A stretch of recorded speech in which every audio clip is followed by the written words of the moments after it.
Di ba gusto mo chocolate? Eto. Ayan, Ano ba? ayan, chocolate. Ayan, alam namin dito ka matatagpuan at saka dito ka nakatambay, Ibet, ha? Ayan, bagay sa'yo yung chocolate. Kainin mo! Kainin mo! Kainin mo yung bagay sa'yo. Ayan, eto pa. Ayan, bagay na bagay sa'yo yung chocolate. Ayan, di ba? Dinumihan mo pa tong kamay ko ngayon, ha? Ano? Bagay na bagay sa mukha mo, mukha kang baboy. Tama na yan, Renz. Mukha kang baboy na nasa putikan, ha? Ayusin mo tingin mo ha. Ayusin mo tingin mo ha. Akala mo ba di ka namin makikita dito, ha? Alam namin kung saan ka lagi nakatambay dito sa likod ng garden sa school. Ano, ha? Hihingi ka na naman ng mga pera sa mga teacher, magpapaawa ka. Kunyari, may uutos sa'yo. Gustong-gusto mo naman kasi hihingihan mo ng pera. Sip-sip. Ano? Sumagot ka. Tama na, masakit na. Masakit na. Boy, Eto boy. nga. Tingnan mo naman yung kamay ko sa sobrang kadiri ng chocolate. Alam mo, bagay dyan. Yan. Tama na. Ganyan. Di ba lang pinakain mo na. Kainin mo pa, Ibet. Di ba kanina ka pa hingi ng chocolate dun kay Mark? Narinig namin eh. Gusto ko ng gali. Anong masama yung ugali? Eh, ikaw lang tong bobo. At saka yung nanay mo, ang laki ng utang sa nanay ko. Asan na yung bayad? Wala pa din. Wala akong pera. Tanga, hindi kita sinisigil. Yung nanay mo yung pagsabihan mo kung kailan siya magbabayad sa nanay ko. Hindi namin mahagilap kahit sa palengke. Doon sa mga pwesto nyo na nagbebenta kayo ng isda. Ano, nagtatago na ba yung nanay mo sa nanay ko? Hindi oh. Hindi Ano? oh. Papalag ata eh. Papalag eh. Banatan ko na kaya talaga to. Hindi boy, may naisip ako. Malikot ka dyan mo, ha? Ano yung kamay mo? Saglit lang, boy. Alisin mo muna si ma'am. Ayan, G. Baka mo. Dito ka. Ayan. Tama na yan. Tali mo. Wag. Wag, masakit yan. Isa. Shh. Huwag kang maingay, ah. Maraming langgam dito.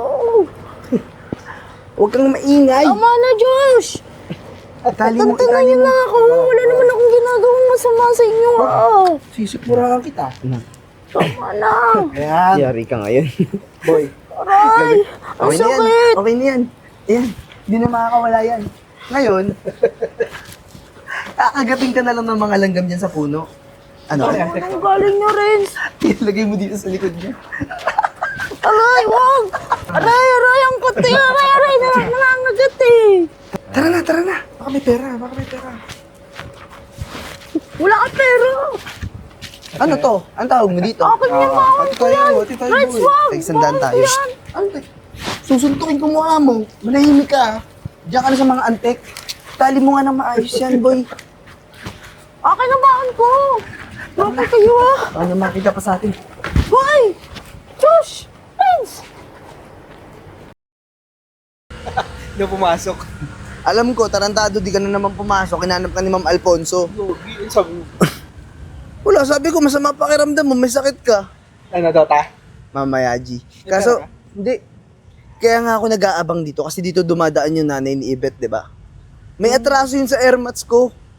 Ano nangyari? Hindi nagbabayad ng utang. Eh, syempre, alam mo naman, pagka mga ganyan, di ko papalampasin yan. Kung di na siya kaya masingil ng nanay ko, pre, ako nang bahala dyan. Kaya nga, tinawag na rin kita eh. Eh, yun na. Antay mo dumaan. Up. Gina! Nanay Gina! Respeto! Bakit? Anong bakit?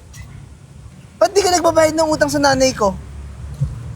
Hindi kasi ako nakakatinda ng isda ngayon. Napakatumal to eh. Eh, parang kasalanan mo. Nay! Ang sabi sa akin ng nanay ko, hindi ka daw nagbabayad kasi puro kasugal. Hindi naman. O sus! Dinay ka pang matanda ka. Oo. Yung anak mo, na si Ibet, ha? Yung tomboy mong anak. Anong ginagawa nun? Pinag-working student mo. Anong klaseng ina ka? Paano sasabing walang pera yung taba-taba ni Ibet? Kaya nga, ay, sa bagay, baka puro bulate yung tiyan nun. Pati worm mo. Uy, tanda, kailangan mo magbayad sa nanay ko ng utang. Nasabi ko naman na sa mama mo na pag nagtinda na ako, daanan ako sa palengke. Anong pag nagtinda ka na? Kailan ka pa magtitinda? Sa isang araw lang. Liwanag kasi ang buwan ngayon. Oy. Mawalang huling Oy, isda. tanda, makinig ka sa akin kasi ako yung anak. Ngayon, lagi ako kinakausap ng nanay ko. Lagi naglalabas ng sama ng loob tungkol sa'yo. Hindi ka daw mahagilap eh. Hindi ka masingil. Tatago. Hindi ka nga dito. Ako, mabuti akong tao sa mga taong okay din sa nanay ko. Ikaw, kung lolo-lokohin mo yung nanay ko. Bituan mo nga ako. Bakit? Ay. Bakit? Ako wala akong respeto sa mga matatandang katulad mo, ha? Wala kang respeto talaga eh. Talagang hindi ka karespe-respeto, tanda. Magbayad ka ng utang mo sa nanay ko. Kaya pala, 20 anyos ka na, nasa high school ka, pag ganyan ang ugali mo, yan ang turo sa'yo ng nanay mo. Bigyan mo! Bastos ka palang matanda. Ay, nagsasadaan ka! Ayun ka! Ay! Ano Bakit? ginagawa niyo sa nanay ko? Akin yung cellphone ng nanay mo. Bigyan mo! Bigyan Akin mo! yan. Oh, yan ang ginagawa niyo, ha? Bakit? Hindi nagbabayad yung nanay mo ng utang sa nanay ko. O bakit ikaw yung naniningil? Bakit? Anak ako ano? Sira ulo ka pala eh. Kahapon nga binibully niyo ako, tapos ngayon yung nanay ko na naman. Hindi ko na kami tinantan na. Akin na nga yung cellphone. Akin na to. Bigay mo kasi! Bakit? Ito na lang yung bayad ng utang mo, ha? Kulang pa nga to eh. Tapos ikaw, kahit magtrabaho ka, mamamatay kayong mahirap ng nanay mo. Kasi itong nanay mo, oportunista yan. Mga taga-squatter lang kasi Bastos kayo. ka, bastos ka! Tama nanay. Sumama ka ulit eh. Wala kang modo. Kung anong ugali niyo. Mapalag ka? Ano? Ha? Ano? Kahit squatter lang kami, mabuti yung mga loob namin. Hindi ka tulad mo, bobo ka na nga, ang sama pa ng ugali mo. Ganun na. Hoy, kupal ka pala eh. Hawakan mo yan. Ano ha? Bastos ka ha? Bastos ka ha? Tigilan niyo! Ano ba?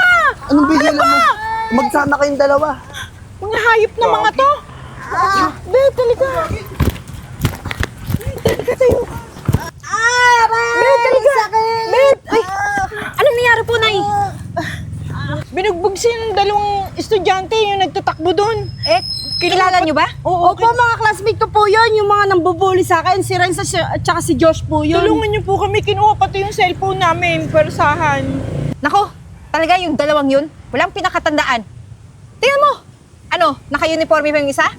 Opo. Opo. Naku, mga parents nun, lagi sa akin nagre-reklamo. Hindi ko naman pwedeng ikulong yun o kaya dakpin na walang pruweba. Pero ngayon, meron ng dahilan, may rason na, para dakpin ko yun. Huwag kayong mag-alala, tutulungan ko kayo. Kayo. Pakitulungan na lang po kami. Thank you Kawawa po, naman thank you tong po. anak ko. Ano anak? Ano nangyari na? Napilayan ka ba? Nasaktan ka ba? Okay lang.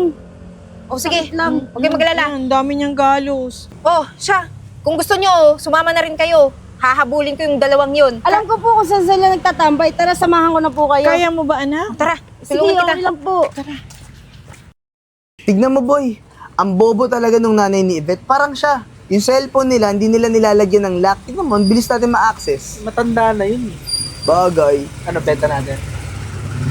Pambihira tong cellphone nila ha. Kahit pa paano magandang, malakas na Feeling ko mabilis Post mabibenta to. post tayo.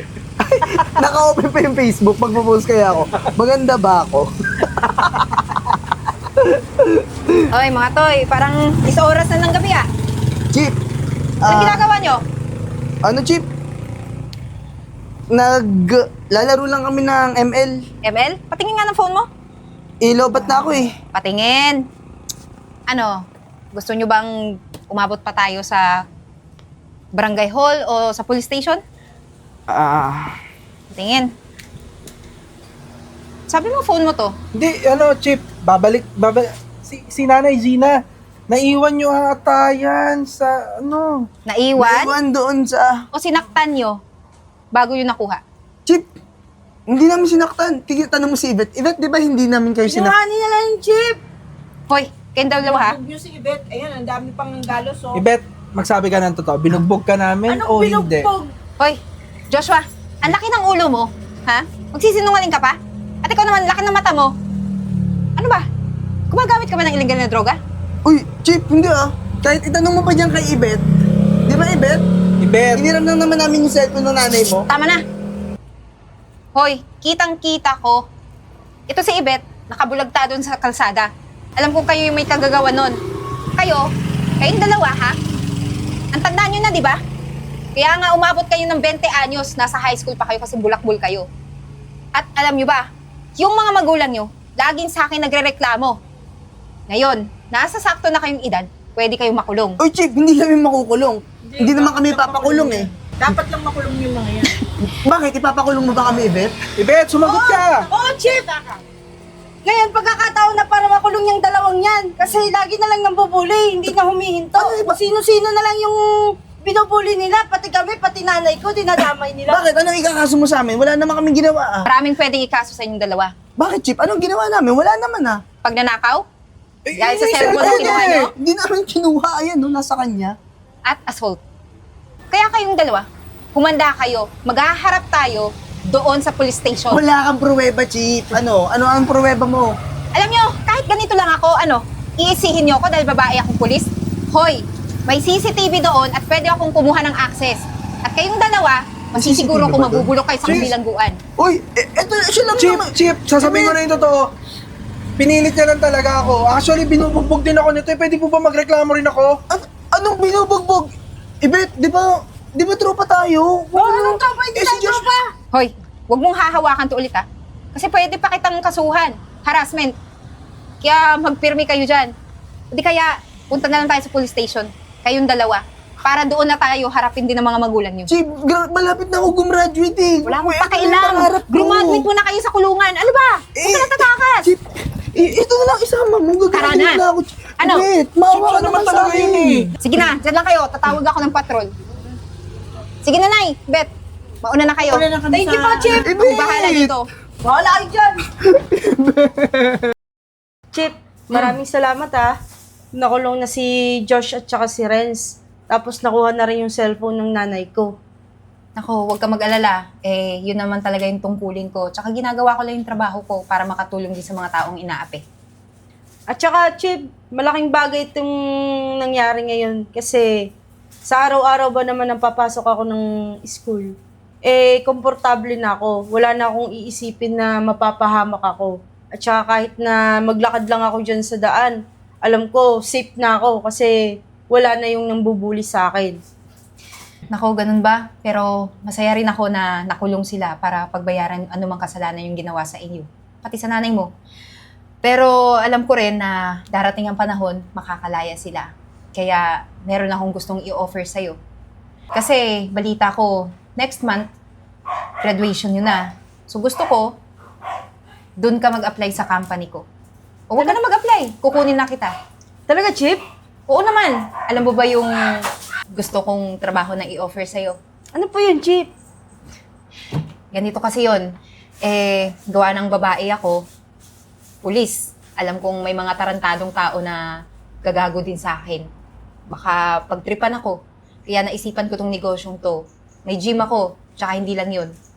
Meron akong klase ng taekwondo, karate, at saka kickboxing.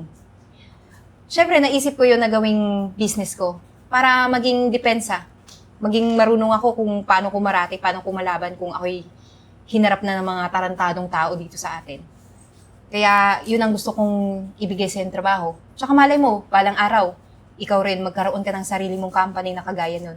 Tsaka malaking tulong yun para sa mga kababaihan na inaapi. Naku, Chip, maraming salamat talaga, Chip, ha. Hindi ko talaga tatanggihan yung offer mo. Kasi kailangan na kailangan ko yan. At saka lalo na sa mga kababaihan ngayon. Kailangan nila yun. Yung may depensa sa sarili nila. Kahit saan sila pumunta, alam nila yung gagawin nila pagdating sa ganong mga sitwasyon. Thank you talaga, Chip. Walang anuman. So uwi ka na sa inyo, baka pagod ka na. Ako nang bahala dun. I-check ko lang yung dalawang mga mukong na yun. Sige, Chip. Thank you, Chip, ha. Sige, ingat.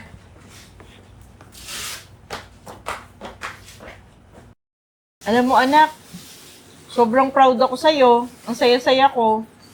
Isipin mo, kahit papano nakagraduate ka, nairaos natin yan. Tapos ngayon, aba, ang ganda ng negosyo mo Yung mag-intindi ka ng iyong, ano ba yung mga tinuturo mong yan? Kickboxing, karate, ano pa ba yan? Taekwondo, Taekwondo. Ang galing yan. Nakakatuwa pati, tsaka parang kakaiba, di ba? Halos mga estudyante mo, babae. Tama lang yan. Para yung ibang kababaihan natin, kaya nilang idepensa yung sarili nila, di ba? Ang galing nang naisip mong yan. Tsaka, yung bagong bahay natin. Oo nga eh. Ang sarap matulog mamaya. Siyempre, may aircon ka na, Mi. Yes, tas tinignan ko yung kwarto natin. Ang ganda. Oh, may aircon ka rin doon, Mi. Kala mo ba? Oo nga. Hindi ko akalain na sasapitin natin to, anak. At lahat ng yan, nasa pagsisikap mo. Siyempre, may sasakyan na rin tayo. Oo Yung nga. kwarto mo, kung gusto mong dagdagan ng aircon, sabihin mo lang, Mi. Naku, hindi naman. Sobrang ginaw na, no? Joke lang. Basta natutuwa ako sa'yo. Talagang sobrang salamat, anak. Yung lahat ng pinagdaanan natin, talagang totoo pala yun na kapag ka may tiyaga, may nilaga. No? Siyempre. Talagang sobrang Yun. pagtsatsaga mo sa akin. Salamat ng marami. Gutom na ako. Wala na akong energy. Kailangan kong pera. Tingnan mo nga naman, no? Sa laki-laki ng mundo, dito pa tayo ulit magkikita, Yvette. O, anong nangyari sa inyo? Anong nangyari sa amin? Bobo mo ka pala eh. Dahil sa'yo nakulong kami. Dahil sa'yo, nangyari sa amin to ngayon. Anong kasalanan ko? Kayo yung masama yung ugali eh. Di ba sinumbong ko lang kayo sa pulis? Yun nga eh. Bakit mo kami sinumbong, ha? Ang sama nga ng ugali nyo. At saka, grabe kayo mambuli. Masagat pa eh. Tumataas pa yung boses mo ngayon, ha? Anong problema? Bakit? Baka gusto mo maulit yung mga ginagawa natin nung high school. Ano ka na ba ngayon, ha? Ano ba narating mo? Di mo ba alam? Mayaman na ako ngayon. Payaman! Yaman. At saka may, Ba't mukha kang gusgusin? may sarili na akong club ng taekwondo. Siya yung punching bag. Taekwondo. Parang tangke ng gasol. Ganun? Talaga? Alam mo, Yvette, wala kaming panahon makipagbiroan sa'yo. Nakakatawa ka eh. Paano ka magiging coach ng taekwondo? Tignan mo yon. Di ba? Di ba bobo ka? Tignan mo. Tignan mo yun. Ano? Alam mo kailangan namin ngayon sa'yo? Pera. Wala akong pera. Hindi ko gusto yung mga tinginan mo, ha? Di ka talaga nadadala, no? Alam mo, malakas lang naman ang loob mo nung kasi nagsumbong ka ng pulis, nagdala ka ng pulis, kaya dinampot kami. Ngayon, ikaw lang mag-isa? Uy! Matuto ka lumugar, ha? Gusto ata matali ulit sa poste. Akin na. Wala. Wala akong pera. Pre, Bigyan mo. bibigyan ko to, pre. Bigyan mo! Gusto mo, hawakan mo. Hindi na, kaya mo na yan. Bigyan mo. Wala ka talagang pera, ha? Wala akong pera. Bigyan mo na. Bigyan mo na. Bobo ka pala eh. Naulo ka ah. Josh, hawakan mo, Josh! Ano? Talaga umalis. Lalaban ka pa? Hindi na. Alis! Umalis! Umalis ka nga! Sira ulo to. Kala nila hindi ko sila pinagandaan ha.